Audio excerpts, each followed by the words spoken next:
جناب اس صوبے میں دو طبقے ہیں، ایک وہ کراچی 97% سندھ کے بجٹ کا دیتا ہے، باقی 3% حیدرآباد، میرپور خاص، نواب شاہ، سکھر۔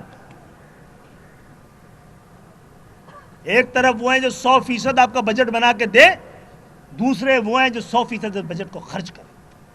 جو 100% دیں، 1% ان کا اختیار نہیں ہے اس میں، جو 1% بھی نہیں دے رہے ان کا 100% اختیار ہے۔ اس طرح گھر چلتے ہیں، گھر تقسیم ہو جاتے ہیں، خاندان تقسیم ہو جاتے ہیں۔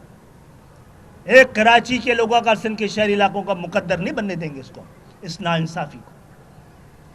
اگر ایوان ہمیں انصاف فراہم نہیں کریں گے اور عدالتیں بھی نہیں کریں گی اگر،